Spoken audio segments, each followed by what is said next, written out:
Hi, I'm Peter Fairfield, and no, I'm not Jim Duffy. I look a little different than him. And for a little while, I'm taking over these interviews, and Jim is still going to be very much a part of what we do, and he'll be helping edit this and some of the technical stuff. Today, I'm so happy to be interviewing Amrita Baba, and he's a remarkable voice in the human evolutionary process.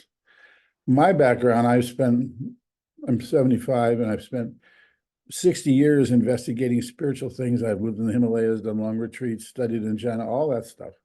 And so I have a background that's sort of very normal. The traditions and the lineages and the reverence. And so I'm used to things going slower in the I've been with profound Tibetan teachers, but the whole idea of enlightenment is it's somewhere out there, and maybe you'll get there, but you might not. And so just do the practices. But something's still happening. When I first heard about Amrita Baba about a year and a half ago, I was skeptical. I thought, who is this guy that says that he can get people enlightened? What does that mean? It seems kind of outrageous. He's just this guy from Europe, and what does he know? And but over the year and a half of looking at his work, of looking at his many YouTube videos, of reading his writings, I've come to see that he has a very sincere system that takes people step by step, that recognizes where they are in a very specific way, and identifies what they need to go farther. And so we want to get into that today.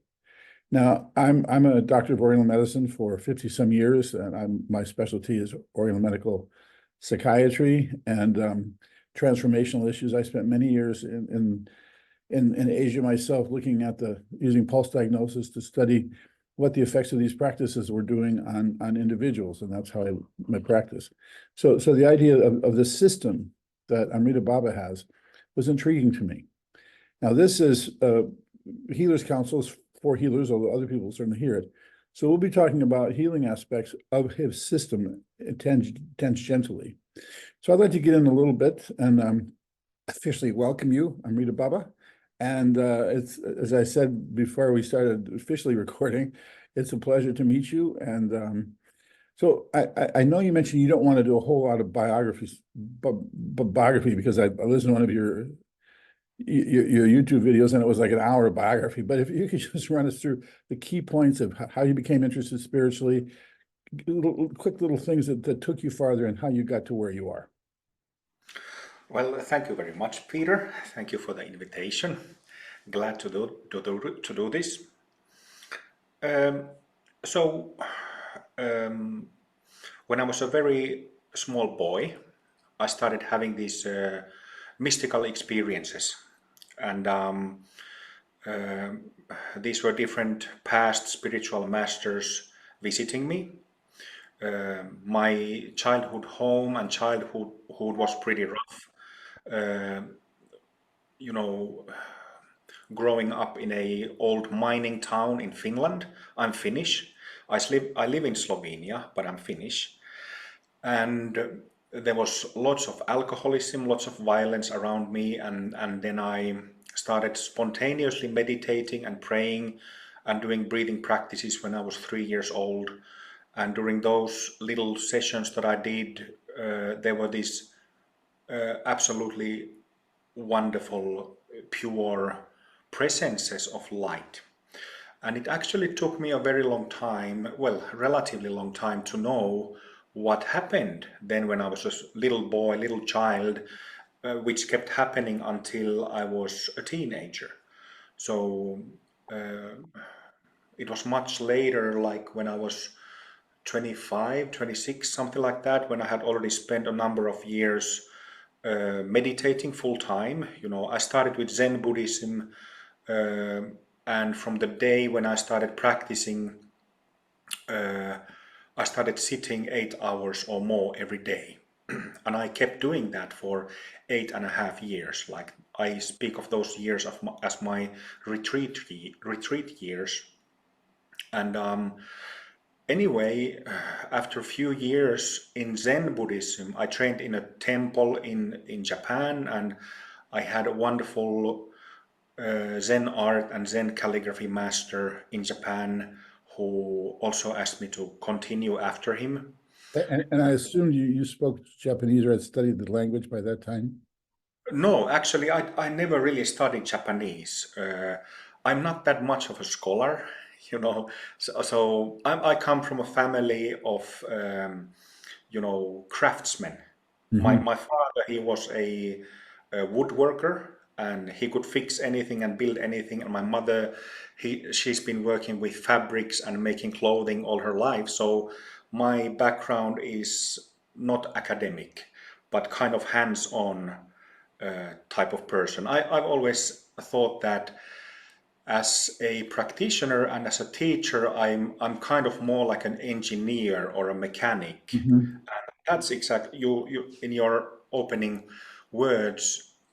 You said something about me figuring out how all this works, and that actually comes from my family heritage. Is that how you say it? So kind of like engineering. In your Yeah, book, you call it pragmatic dharma, which I thought was beautiful. yeah. But coming to that, so throughout my teenage years, I was focusing on music. I'm professionally educated as music producer, shiatsu therapist, energy healer, welder, before I became a full-time professional teacher of yoga and tantric yoga. Well, there's a history of carpenters in the spiritual tradition somewhere. I think I've heard that. Sure. Yeah. But that's how I came in touch. Well, that's a very nutshell uh, description of my stages. But first, I started formal practice with Zen Buddhism for 4 years. Was really fortunate to have a very close relationship with Terayama Roshi, who was very high authority in Zen art and Zen Buddhism and Zen calligraphy. And then after that, I switched to Tantra through Kriya Yoga. And I had a teacher, American teacher. She passed away a long time ago, but she was a very, very high mystic, very natural mystic, to borrow from Bob Marley, but kind of natural in being mystical. So she Yeah. was virtuoso with that stuff, and she had for many years mystical revelations and mystical meetings naturally in meditation occurring to her and masters coming to her. So she, Sivakami was her name, she helped me a lot to understand my connection and what had already happened to me since I was a little boy. Um, and so the main thing I got from her, I consider Terayama Roshi and Sivakami my most important kind of gurus in the physical. And I've studied with lots of different teachers and did retreats with lots of different lamas and rinpoches and swamis and so on top of doing my own practice. But Sivakami really helped me to understand what I already had on top of her teaching me different yogic things and giving empowerments and so on. But that kind of led to that those karmic connections that I already had with a large number of spiritual masters. And when I speak of spiritual masters, I mean so-called Mahasiddhas, as Mhm. they are called in Buddhist Tantra, which means fully enlightened masters. So Mahasiddhas or Buddhas. Um, so in 2007, when I was, how old I was? 28 years old, I began receiving not only feeling their presence, but they made themselves known a bit more, or the karmic situation was ripe enough for me to receive practices and teachings and advice from them. And then I began teaching in 2008 in October full time because they asked me to and Sivakami asked me to. So, and also people who I knew asked me to. So I've been at it since then, 16 years in a couple of months. So how, in that process, um, looking back from now, from what I know of your work, a very large or intricate program. You have the two paths, you have the 13 Bhumis, you have the rainbow body. How did the structure of that initial view of what it would mean to train people, how did that occur? Well, that's an interesting question and a good question.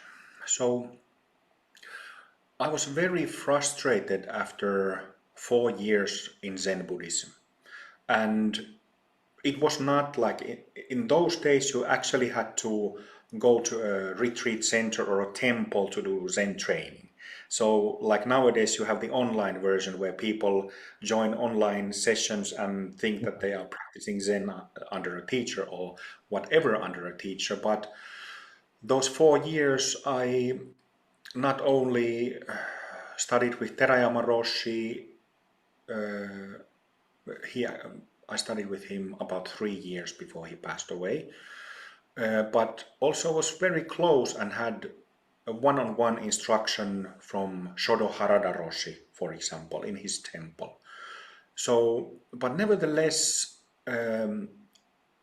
one of the very first books that I read back in 2003 was Philip Kaplow's Three Pillars of Zen, that has accounts from people who have had kensho or awakening. There's maybe 10 or dozen or so of them in the book. And when I read those accounts, I immediately felt like that's exactly what I'm after. That's what I want. And yeah, Specifics. yes, specifically, yeah. So, but after 4 years, I had been doing it all day, every day. I'd been sitting on my own or practicing in temples and dojos in Japan for, it was a whole day and night engagement. But I didn't have an awakening, and I kind of just had to feel. I also had this overheating of the body after 4 years of doing that, which told me that, okay, I have to do something else because I was following the instructions to the letter, but then there was no fruit. So So there was, I want to keep going with the story. This is important, but when you talk about overheating of the body, you actually feeling hot, or you just had so much energy? I'm interested in that process because that's the kind of thing that I'm following. I was pouring sweat for 2, 3 days nonstop. Sweating, like profusely sweating, like if you go to a gym and do a really heavy, Yeah. high energy workout, that kind of sweating for 2 days. Uh, Fortunately, I was young enough, I was 27 at the time, 26 at the time. So it wasn't such a problem, but it told me that I had to find a different path, find a different way, which would deliver what I was looking for, that awakening thing. So this led me to Kriya Yoga and Shaiva Tantra. Sivakami was a teacher of Shaiva Tantra. Also Shakti Tantra, Shakti tradition, she taught a little bit. But even through that, I didn't have an awakening until something like 3 or 4 years later. And I spent thousands of hours in really blissful samadhi states. I could sit 4.5 hours without moving. When I sat down and I just thought of practice, it immediately clicked on, and I spent a lot of time, thousands of hours doing that. But then I didn't have my first awakening, so-called, or Bhumi opening, until in November of 2011. And when I had that, that was actually the day of my first awakening experience, was the day when my retreat ended. I didn't feel the need to keep practicing that much anymore. I still practice several hours a day, but that's when my retreat years ended. But when I had that first awakening, it was kind of like, aha. So it kind of felt like a very different, how do you say, very different. It was something that I wasn't focusing on with my previous practice in Zen or with my previous practice with Shaiva Tantra and Kriya Yoga. So it was somehow, I felt that it occurred in a way that I hadn't been addressing before. And this was really I had that first awakening experience in late 2011 and the second one in early 2013, I think.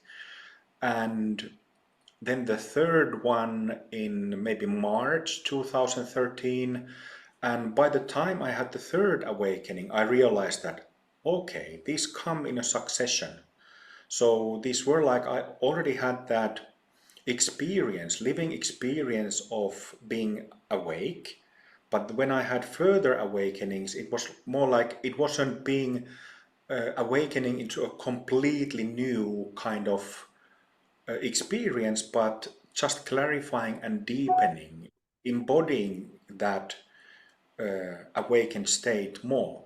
It's sort of And like that, you stepped over a fence in a field that you had been in for a long time or something.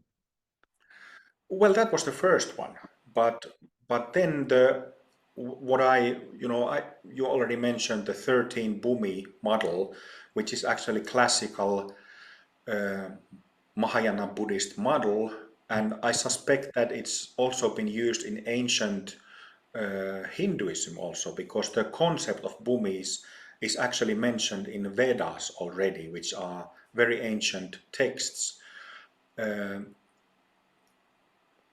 So you asked about the beginnings of my work back then, and then one of my gurus, non-physical gurus, a southern Shaiva saint, Mahasiddha, called Tirumular.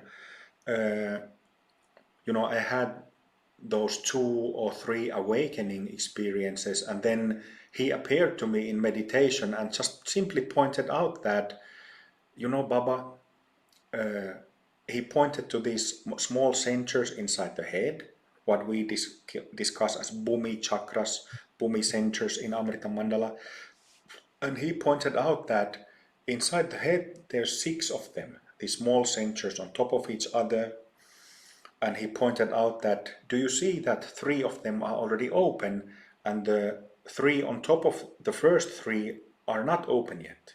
And I could perceive it.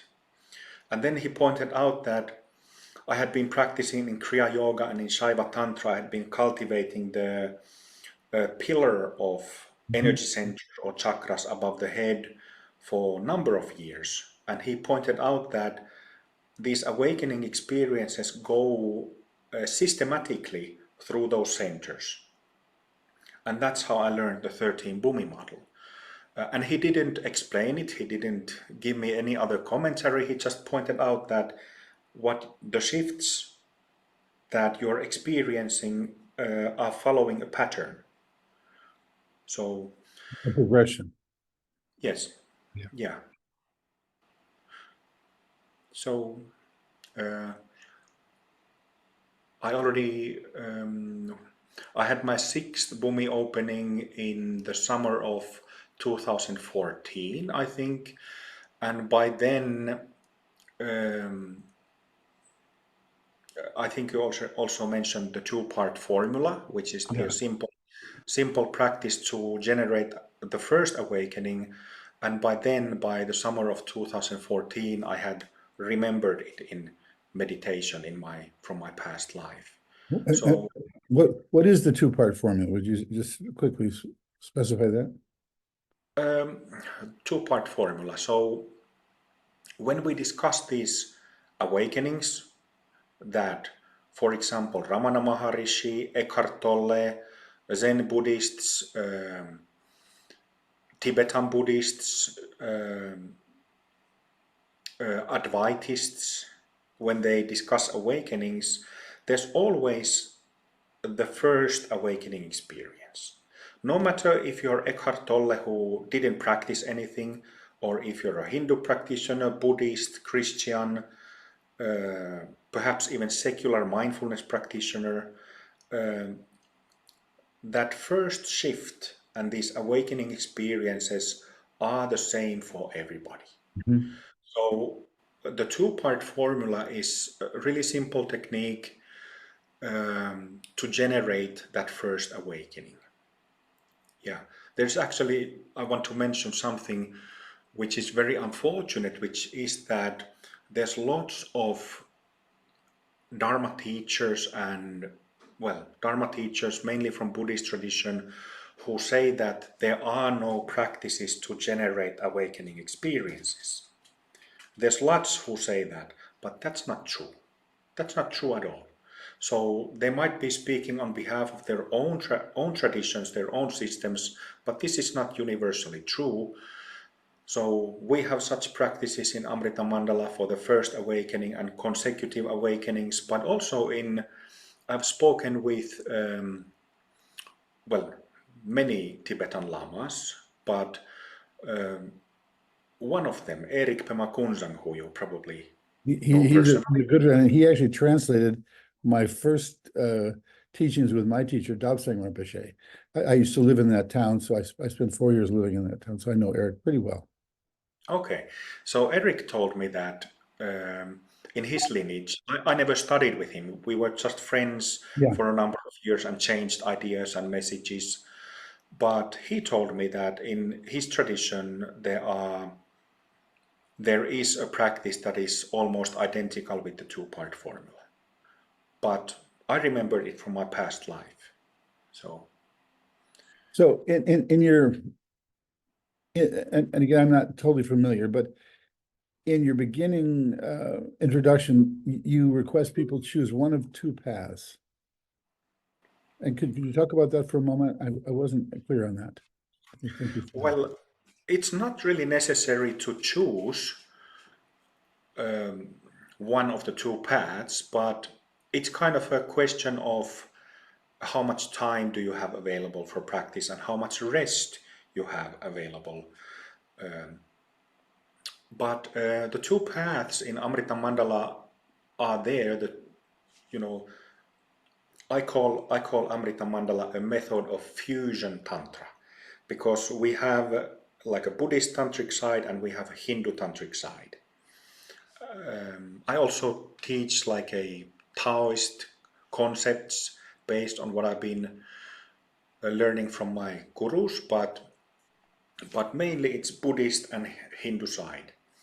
And the reason for that, we have a method of, or the path of wisdom and clarity, which is the Buddhist side, and the path of healing and light, which is the Hindu side. And the reason why we have those two is because, well, we have three bodies: physical, then in common terms, astral body and causal body. So astral body, you're very familiar with being an acupuncturist, is made of meridians, Mhm. lots of meridians inside in the space of the physical body. And then causal body is that subtler of the two subtle bodies which creates the aura, and which there's also the vertical pillar of the centers, so creates that body. But we have these two different sets of practices for each of the subtle bodies, and the reason for having different practices is simply for the reason of, what is that word? So that you don't end up wasting time. Mhm. So that you can, when you engage with the practices, you can get it done relatively quickly. So would a So, person choose the one that they have the most experience in, or the one they have no experience in? sorry, what's that? Well, you these two paths, and so like I've had a lot of training in both, but would I choose the side that I've had the most experience in, or the side that I have no experience in, to add to the other? Well, the thing is that if we want to become Mahasiddhas, if we want to become fully enlightened in this life, we need to finish both. Mhm. So it is the case with our Sangha, Amrita Mandala Sangha, my students, that because I taught the path of wisdom and clarity, the Buddhist Tantric side first, which is why we have over 20 people who finished it and now are working with the path of healing and light, healing their traumas and returning the meridian system, astral body into its pristine condition. So, but it might be the case, and it actually already is the case, that new Sangha members, they are practicing both. If they have time for it and time to rest, they can practice both. You can also choose one or the other if you like. Okay. So you have, the person starts, I'm trying to figure where you start, how you go, and where you end. So I know you have these two paths. You have the 13 bhumis, and then you have the rainbow body. Is that a progression that you take, or can you sort of summarize that path within your system? Well, the Buddhism discusses about insight and emptiness, and then there's bodhicitta, or the compassion element, to support that realization of wisdom through emptiness insight, right? So what I learned, like I said, that when I had that first awakening experience, I realized that I hadn't been directly cultivating that side in me, that mind in me. So it's actually very easy to explain and understand this, that whole wisdom, emptiness, insight side happens in the causal body, Mhm. the one that is made of nadis. You can see behind me there's an image of Guru Padmasambhava with rainbow lights emanating from him, and the picture doesn't show the outer edge of the aura, Right. but you know, this whole area around him is the rainbow colors radiating in his nadi system. So causal body. So in ancient Mahayana literature, there is a concept called Bhumi, which literally means ground. You could also say that it's like a field or a stage. And in classical Mahayana, they speak of 10 bhumis, 10 stages, bodhisattva bhumis, bodhisattva stages. And then in Vajrayana, there is 13 Bhumi model, 16 Bhumi model, and 21 Bhumi model. So when we speak of 10 Bhumis in classical literature or in Amrita Mandala, that we use the 13 Bhumi map, as a path map. So it's an actual map where you can see where you are and where you're heading. And you can read the map so you understand exactly where you came, what happened to you, and what will happen next, and what will need to happen for you to finish, graduate the purification of the causal body. In other words, what is needed to come to the so-called exhaustion of phenomena, or emptiness of phenomena, like it's discussed in Mahayana. So in Amrita Mandala, in classical Buddhism, there is the Ten Bhumi model, which describes the progress through the samsaric terrain in 10 stages. And then in Vajrayana, there is, for example, 13 Bhumi model that we also use, which has 3 additional Bhumis, 3 additional energy fields, energy centers that everybody has, that, well, it's actually what the 3 additional Bhumis are our enlightened essence, our enlightened nature. And we simply return the first 10 that store, these are the energy centers and layers in our energy field that stores karmic traces, samsaric patterns and habits. So when we purify them in through these 10 steps, 10 stages, 10 bhumis, we simply return our causal body, our nadi system, into its original pure condition. So where does the rainbow body come in? Is that during or after the accomplishment of the 13 bhumis? Well, In your it can be either. And when we speak of rainbow body or light body, I use the two terms interchangeably because there has been this debate where there is some light body, how do you say, light body demonstrations by, for example, Hindu saints, or then there is the rainbow body demonstrations of Buddhist yogis and Buddhist Vajrayana yogis, and the same happens with Taoists. We all know that there is a legend of Jesus, that his body disappeared.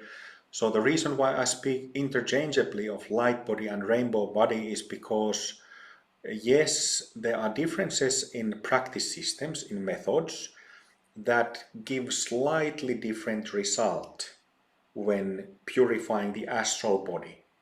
But these differences are very insignificant. So, light body, rainbow body,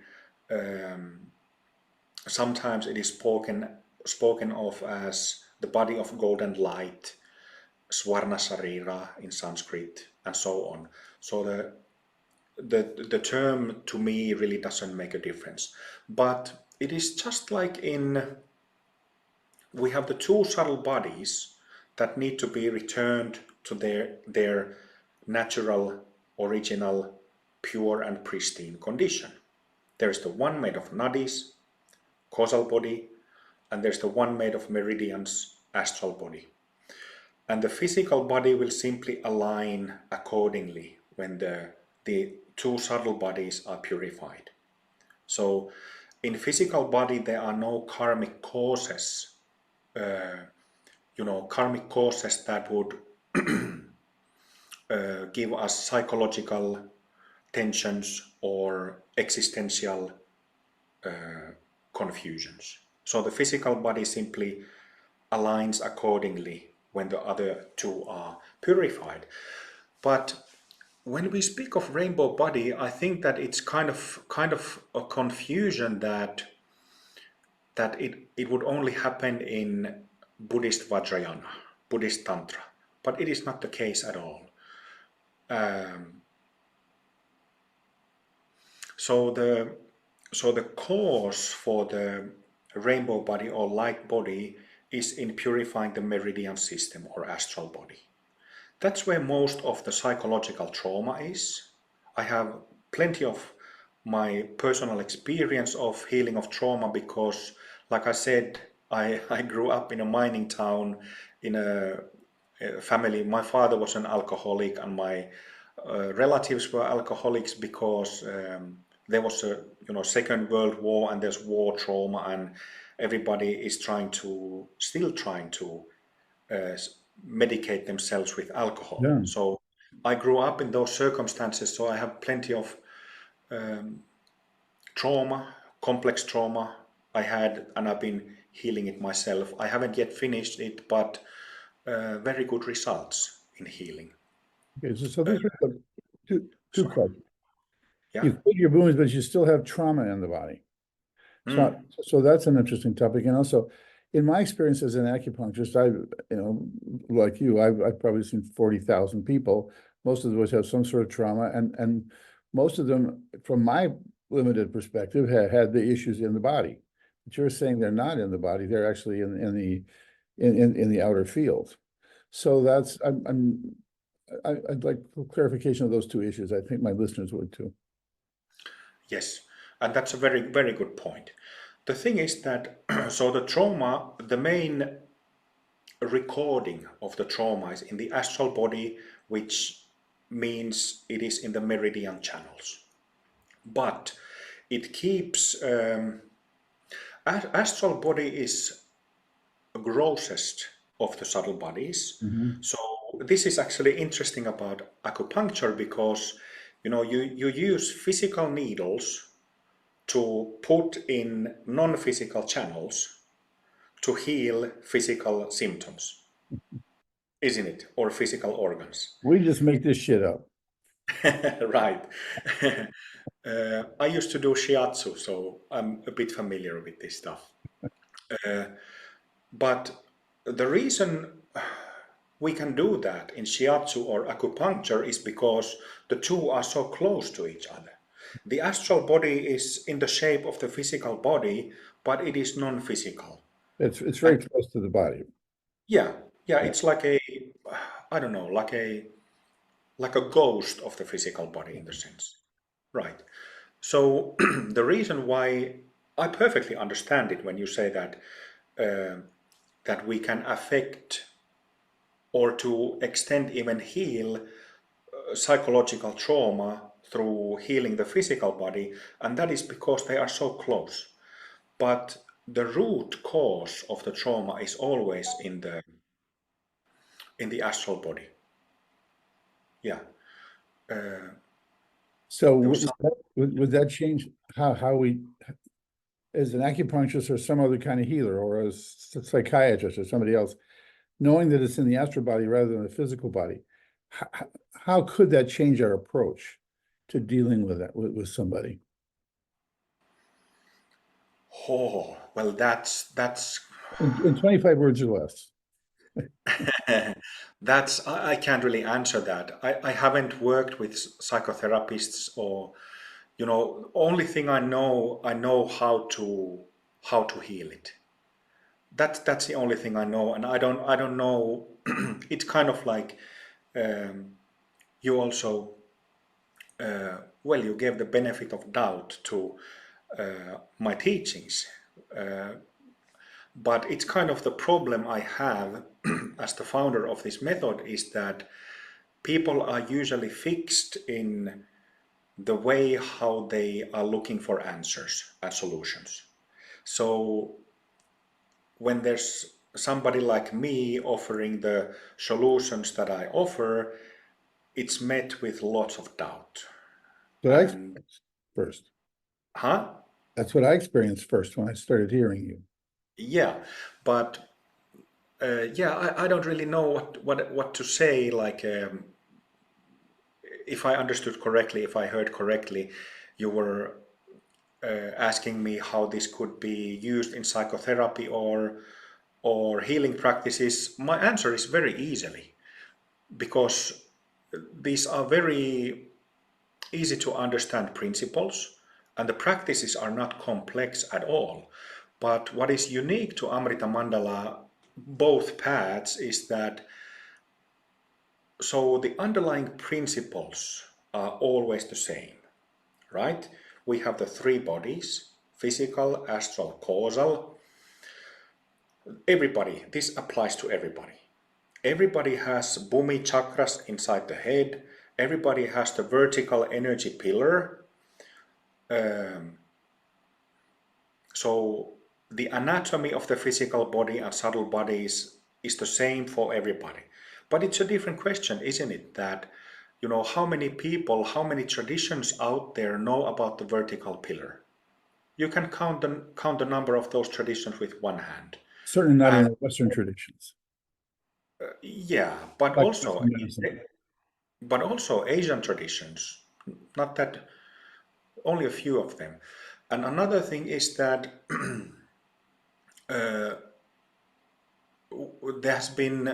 there's like a steady stream of people like yourself who have spent many decades with other systems coming to Amrita Mandala and being very grateful that they have done a lot of the things we do but because of simple pointers and adjustments and a little bit difference in application in the actual practices, they actually get the result of the practice. So an examples of this is that there are, well, in all spiritual traditions, some prayers are chanted or mantras are chanted. There are prayers and mantras that are used to generate spiritual charge.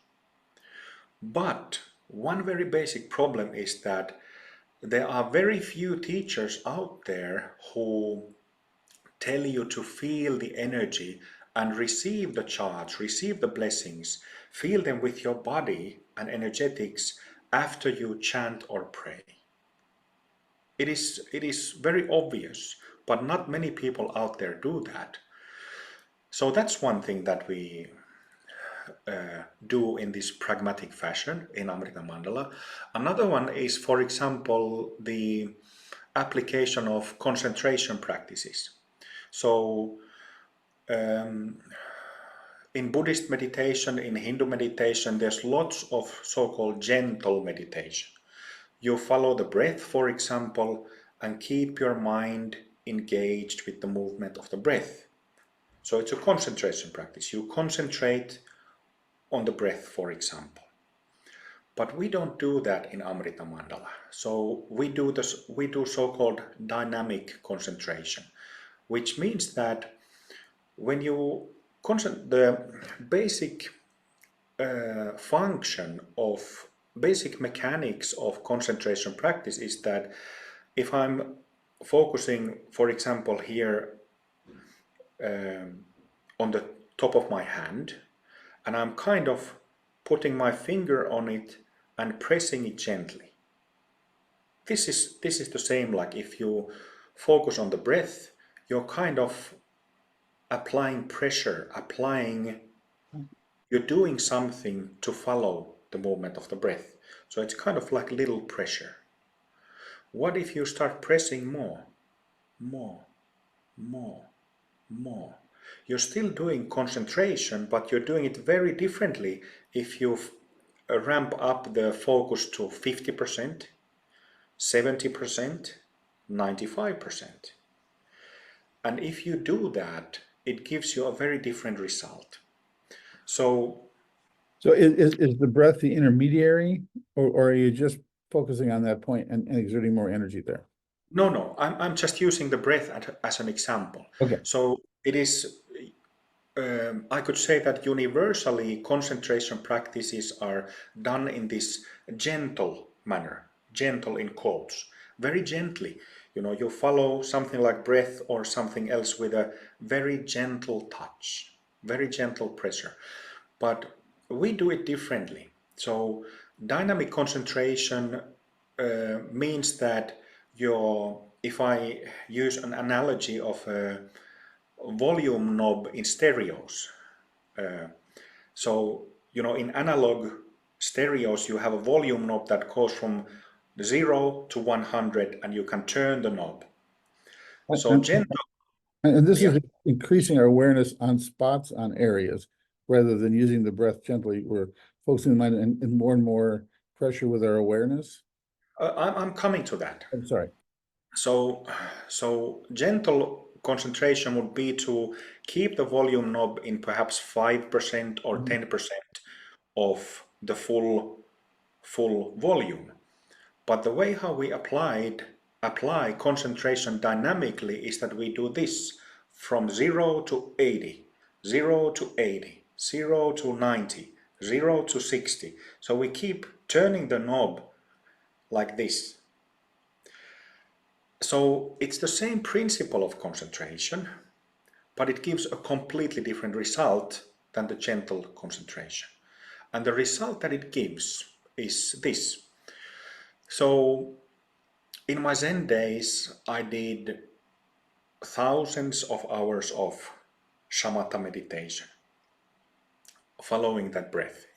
I'm sure you have done it also, plenty. Yeah. And when you do that, when you get skillful with that, it takes quite a while to get skillful, but eventually when you get there, what happens is the so-called, what in Theravada system is called access concentration, where concentrating becomes effortless.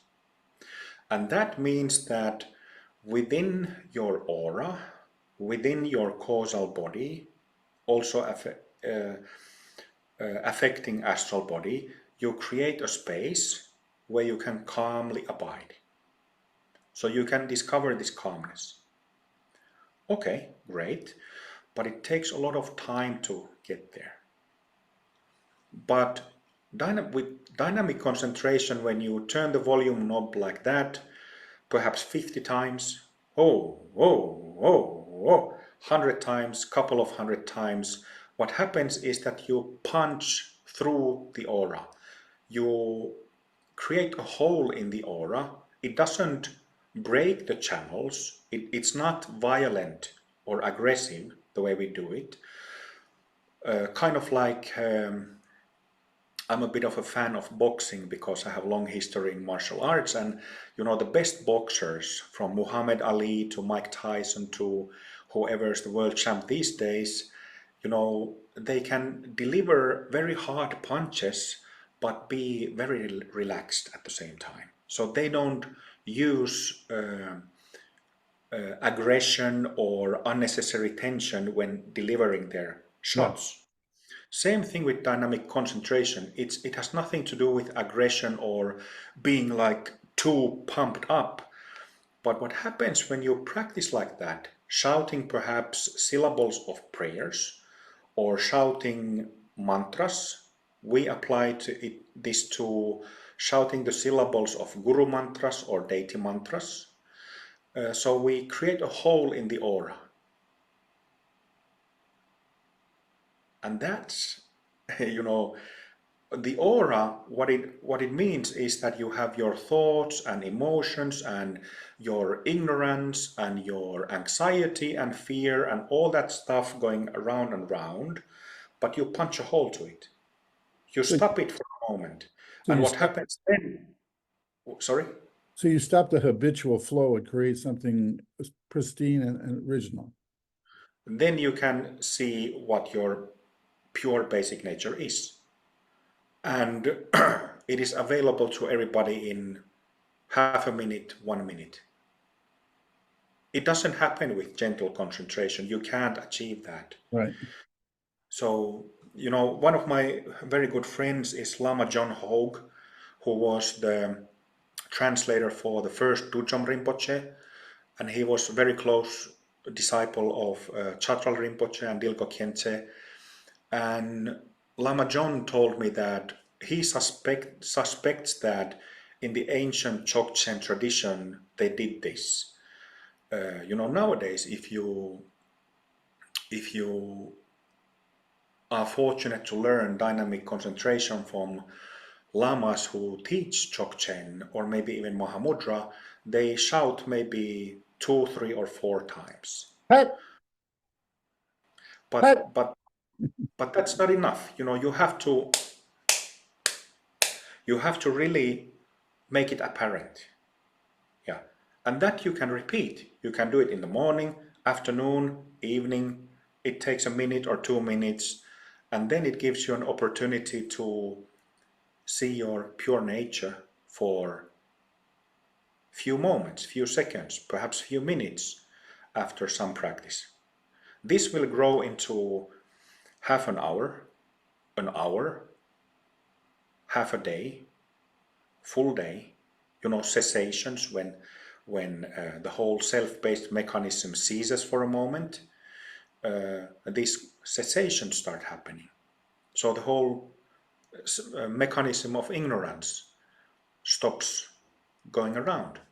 And that's how you establish your basic nature. Well, what comes to mind when you talk about this is a couple that has had an intense argument, and then all of a sudden, after all that's dissipated, there's this moment of purity, of mindless experience.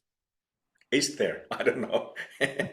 It's occasionally, sometimes theoretically, but there's so much energy that's been expended.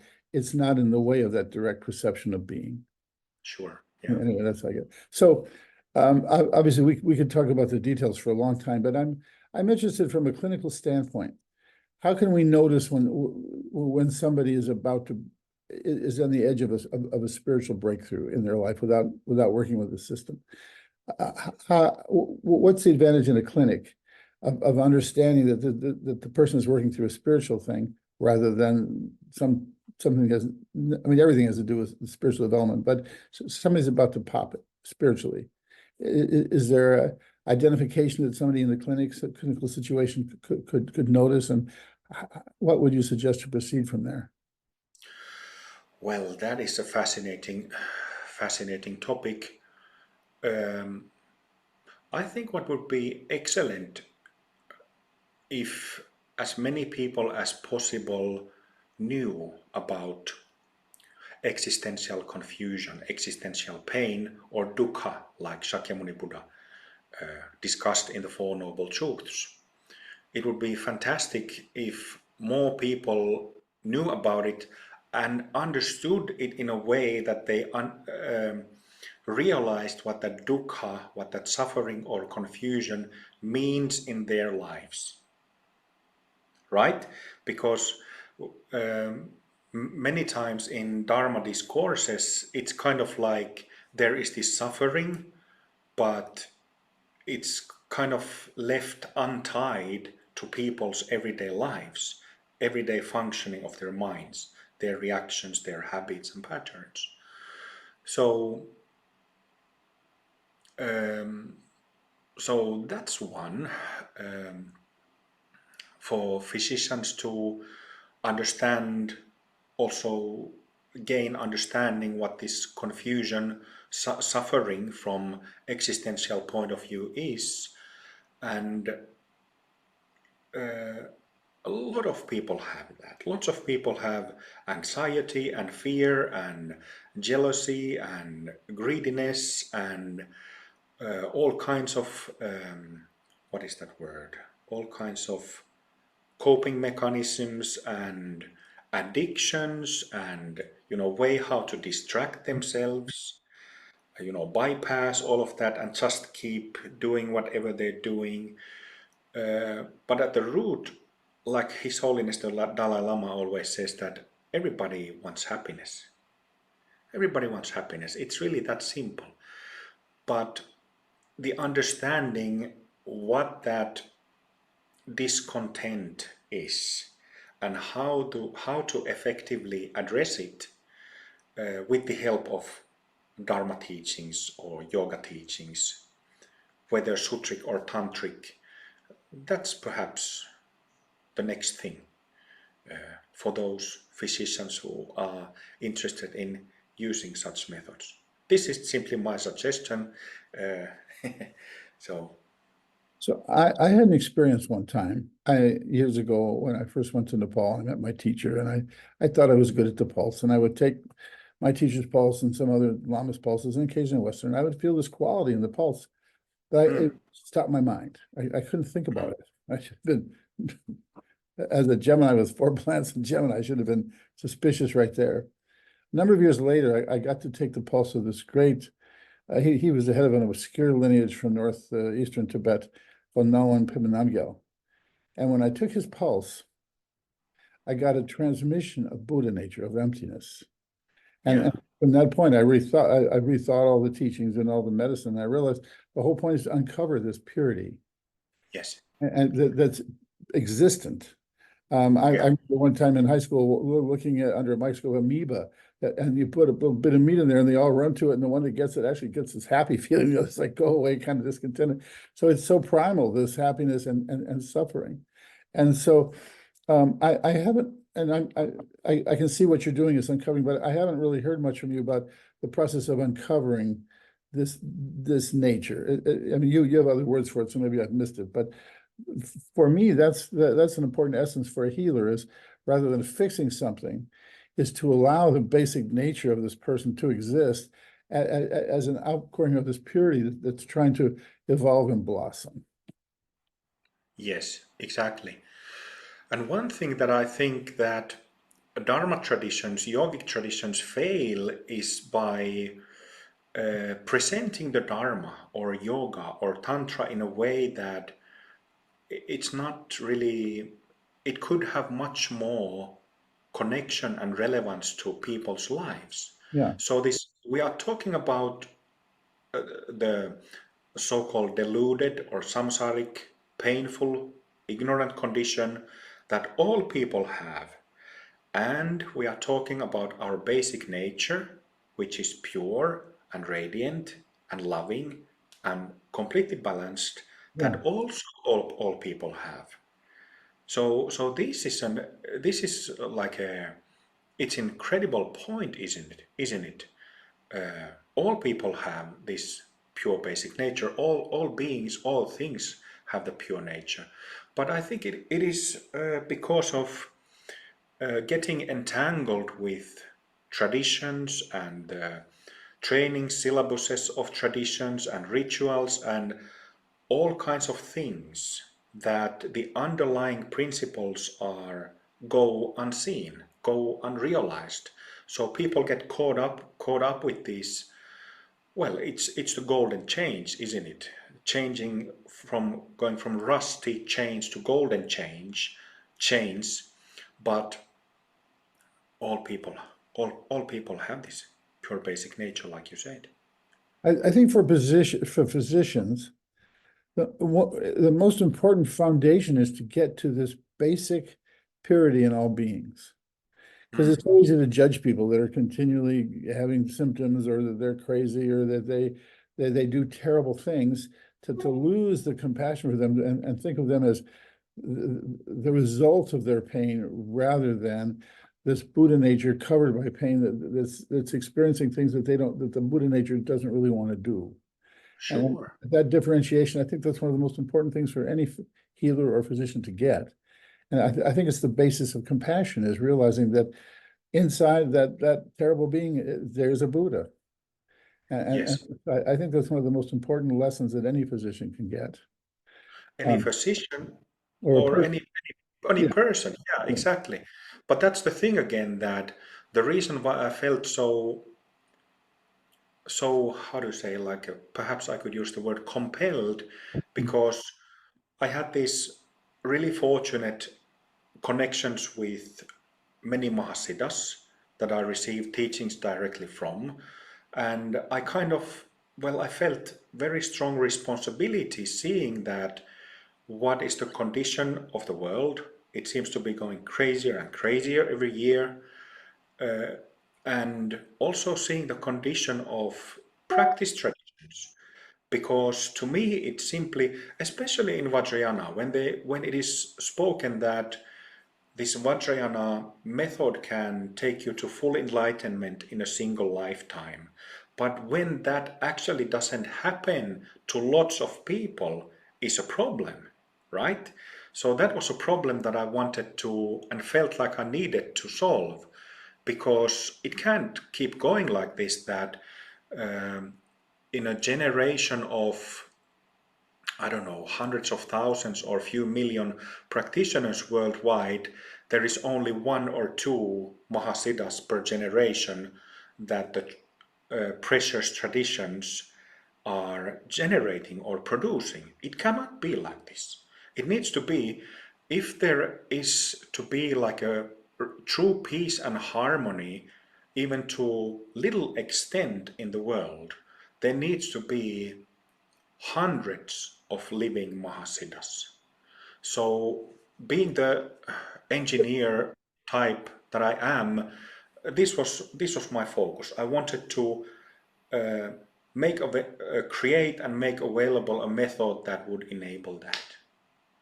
You know, most of us in the world that watch so much television, our reality of emotional interaction is from liars.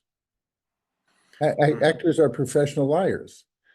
We don't really get the authentic tone because Mm. people have this fuzz of false information that's put on to the media. We have the false emotional thing, the false spiritual thing.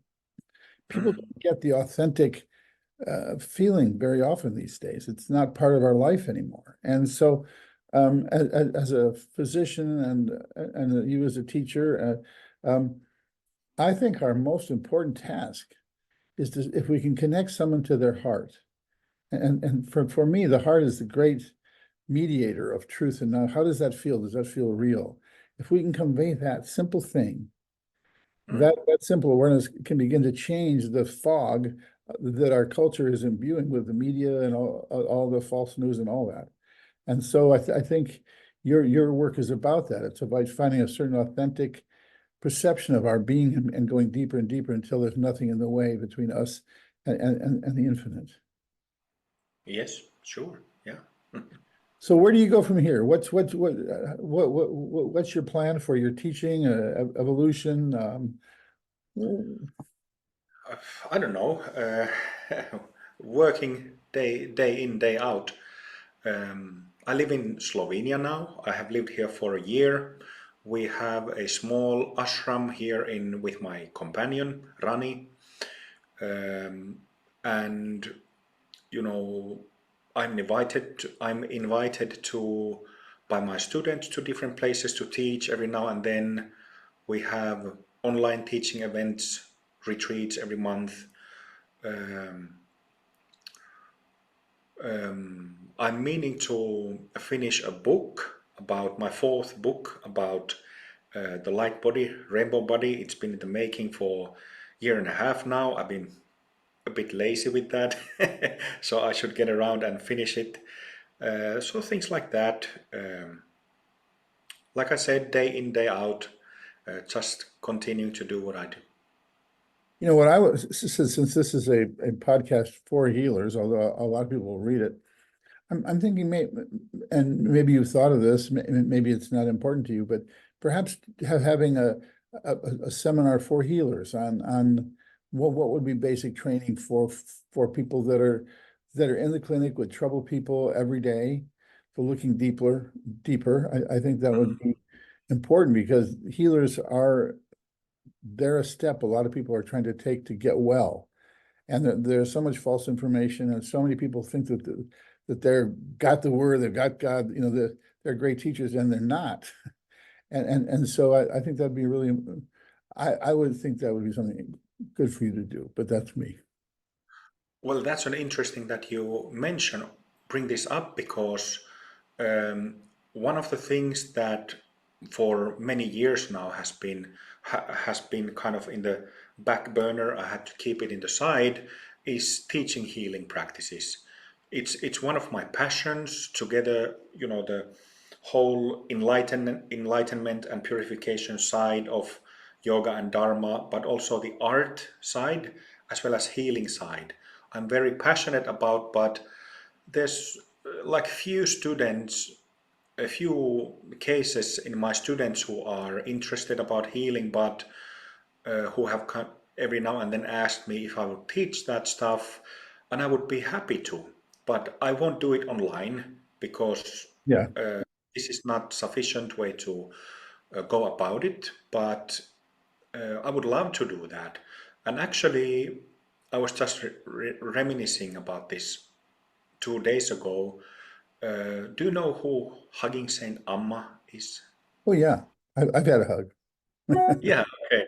So Ammachi has given me a blessing for these healing practices that I used to do. And I used to teach them also, but like I said, for good at least 10, 11 years, I haven't taught it because my focus has been elsewhere, and people who usually come to me they want this awakening side, emptiness, non-duality side of things. So it's kind of been sitting on the shelf. But I would love to do. There's so much we could talk about it, but I want to end this particular talk. Maybe we can do more. I look forward to that. Often we are self-deluded. We have an experience and think, oh, now I am enlightened, or so many people think they're teachers, and I don't feel that from them. How do we know that our experience is real and we're not fooling ourselves? Well, that's very easy, I think. When we have practices that enable us to recognize our basic nature on demand, meaning at any place or any time, then we can always check. we can always check how much gap is there in our normal condition and to that purity. This is, we do this energetic analogies of those two subtle bodies in Amrita Mandala. We read Bhumis to find out exactly where we are. So if we don't know that there is a map, there is this terrain that we have to cover to get to the fully enlightened state of a Buddha, then it is very easy to think that. Just yesterday I saw this one lady who, I think she was a nice lady, but she just recently had her first awakening experience, and being exposed to views of that are not correct, so like neo-Advaita type thoughts, she, like so many, believed that she is completely done. No practice is needed, nothing is needed anymore. And there are so many people like this who don't have the correct view and don't have a path map to support it. And the result of that is that the lack of clarity, remaining in samsara and believing that you're enlightened, when in fact there is lots of stuff still going on in the nadis and meridians and so on. What I do, I tell people to put an imaginary kitten on their heart, feel it, Okay. and after feeling this beautiful little creature just purring on your heart, and then how do you feel about what you think? Oh, that's very good. Yeah, I like that. I keep it simpler. Well, I hope we can do this again. There's much more to cover. And I want to say I'm Peter Fairfield, and this is Healers Council. And we look forward to your input. And we were hoping to bring Amrita Baba to the States, perhaps in February. So if you're interested, what's your website? amritamandala.com. Okay. And there are many. You must have what, 50 or more YouTube videos that are many of them are very interesting. Some of them you're just meditating for 20 minutes, which is important if people can get that transmission. But so there's so much about you that's available. That's how I discovered you. And I hope you will look into it and come back with questions. So this is Peter Fairfield, and thanking Amrita Baba so much for your time. And we look forward to hearing from you, and we have more coming up. Thank you so much. Thank you very much.